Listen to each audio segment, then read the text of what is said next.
Today's top stories. Israel today halted its military operations in Gaza for 3 hours as part of what it calls will be a daily ceasefire to create, quote, humanitarian corridors for supplies and fuel to cross into Gaza.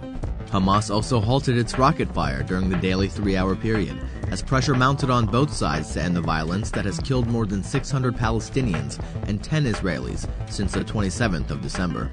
According to media reports, residents of Gaza took to the streets to visit relatives and stock up on food supplies before the fighting resumed when the 3-hour period expired.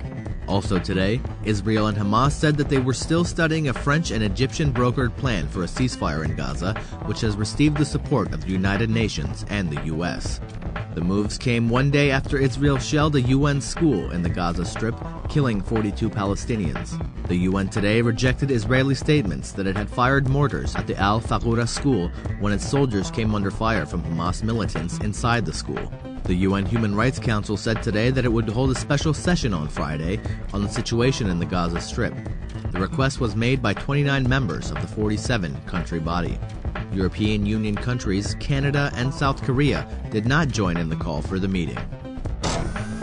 U.S. Secretary of State Rice joined foreign ministers from the United Nations Security Council yesterday in an emergency session on the ongoing Israeli offensive in Gaza. Palestinian Authority President Abbas appealed for the UN to end the 12-day-old campaign. During yesterday's 4-hour session, Arab speakers condemned the Council's failure to adopt a legally binding resolution on the Gaza conflict. Foreign ministers will resume talks today in New York. Iran's Foreign Minister Mottaki today asked Japan to assume a greater role in international efforts to end the 12-day-old Israeli offensive in the Gaza Strip.